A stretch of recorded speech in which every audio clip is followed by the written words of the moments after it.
Right now, take off one sock. Just one. Look at the skin where the elastic sat all day.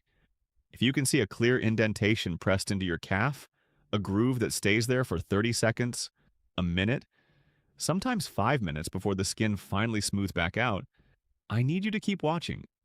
Because what you're looking at is not a sock problem. It is not a salt problem. And despite what almost every person over 60 has been told, in 70% of cases, it is not a heart problem either. It is a drainage problem. And the organ responsible is the one nobody ever bothered to explain to you. You know the moment I'm talking about. You come home, peel off your shoes, and there they are. Ankles that look thicker than they did this morning. Calves that feel tight and heavy. Rings that suddenly refuse to come off. You press your thumb into the skin above your ankle bone and watch it leave a little white crater that takes forever to fill back in. And when you mention this to your doctor, you get asked about your heart. You get told to cut salt. You get a prescription for a diuretic, yeah, a water pill that sends you running to the bathroom all day. For some people, that helps a little. For most people over 60, it does almost nothing, because the water was never in your bloodstream in the first place. It was in the tissues, and a diuretic cannot reach tissues. It can only pull water out of blood. You have been treating the wrong compartment. Here's what's actually going on. Your body has two drainage networks, not one. Most people only know about the first to be married into blood. Arteries carrying fresh blood out, veins carrying used blood back. That system has a pump, your heart. It runs automatically every second of your life. The second network is called the lymphatic system. And here's what nobody sat you down and explained. It has no pump. None. Zero. Your lymph is a clear fluid that constantly leaks out of the tiny blood vessels in your tissues, picks up cellular waste, excess protein, and excess water, and then has to be returned to the bloodstream through a completely separate set of vessels. 2 liters of it every single day. But those lymph vessels have no heart attached. They move only when you move. Think of your lymph system as a conveyor belt that only runs when you put weight on it.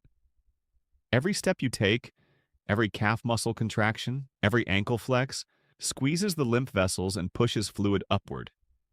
Stop moving, stop draining. Sit for 3 hours and the belt stops entirely. The fluid just sits in your ankles, doing nothing. When you're 30, this isn't a serious problem. The vessels are elastic, the valves are tight, and a single walk across a parking lot restarts the whole system within minutes. But after 60, 3 things change at once.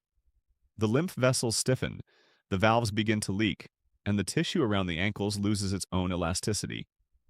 Fluid seeps out faster and the system drains it slower. The math stops working and the reservoir grows. Before I go any further, a quick but important pause. There are situations where ankle swelling is a genuine medical emergency. You need to stop this video and see a doctor today if one leg suddenly swells dramatically more than the other, and is painful, warm, and red. That can indicate a blood clot. Or if both legs are swelling and you are having trouble breathing, especially when you lie flat. Or if you have sudden weight gain of 4 to 5 pounds in a single week combined with foamy urine. Or swelling on one side only in someone with a history of cancer treatment in that region. If none of those describe you, if your swelling is gradual, symmetrical, worse by evening, better by morning, and you have no trouble breathing at rest, then what I'm about to walk you through is for you. Let me tell you about someone I'll call Dorothy. 68 years old, retired school teacher. Walked into a clinic convinced her heart was failing. For 2 years, her ankles had been thickening by evening. At first, just a little, then enough that she couldn't wear her regular shoes anymore. She mentioned it at a checkup. An echocardiogram was ordered. Her heart looked completely fine. Ejection fraction of 62%. Normal. She was given a diuretic anyway. She took it for 6 months. She ran to the bathroom constantly. The ankle swelling barely changed. Then she said one thing that unlocked the whole picture. The weird thing is, when I travel and walk around all day, my ankles are actually better. That was the clue. Her swelling improved with movement and worsened with sitting. Her heart was fine. Her kidneys were fine. What Dorothy had was a lymphatic drainage problem that no pill could fix. Because the fluid wasn't in her bloodstream, it was in her tissues. Here's what was happening to her body every single day. She'd wake up with thin ankles, 8 hours lying flat, no gravity pulling fluid down, lymph system slowly clearing the reservoir from the day before. She was almost back to baseline. Then she'd sit at the kitchen table, sit in the car, sit at her volunteer desk for 3 hours, sit again after lunch. By 2 in the afternoon, she'd been vertical but almost completely still for 7 hours. Fluid had been slowly leaking into the tissue of her lower legs, a teaspoon at a time, and the lymph conveyor belt had barely moved. By evening, the sock groove appeared. By 9 o'clock, her ring was tight. Then she'd lie down, and now the real problem would begin. All that accumulated fluid, no longer being pulled down by gravity, would slowly reabsorb into her bloodstream. Her heart would receive an unexpected flood. Her kidneys would detect the extra volume and shift into overdrive, producing urine at 2 a.m., at 4 a.m., at 5 a.m. By morning, she was exhausted. The cycle would start again. Here are 2 quick tests, 30 seconds total. Test 1, the pit test. Find the bony ridge along the front of your shin, about 4 inches above your ankle. Press your thumb in firmly and hold for 15 seconds. Lift your thumb and look.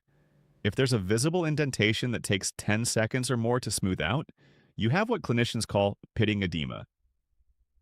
Make a mental note of how deep the dent is. You'll retest in 2 weeks and the change will be measurable. Test 2, the foot skin pinch. Try to pinch the skin on the top of your foot, just behind your second toe between your thumb and forefinger. If you can easily lift the skin into a fold, your lymph is moving. If the skin feels fused to the foot and you can't lift it at all, that's called a positive stemmer sign, one of the simplest clinical indicators of chronic lymph congestion that exists. Now, here's the 5-minute habit that drains your ankles before bed. Every part of this matters. Morning. Before your feet hit the floor, while you're still lying in bed, do 30 ankle pumps. Point your toes down, then flex them back up toward your face. 30 times. This takes 45 seconds. It restarts lymph flow after 8 hours of stillness and prevents fluid from rushing downward the moment you stand up. Daytime. Every hour you're sitting, do 20 calf pumps.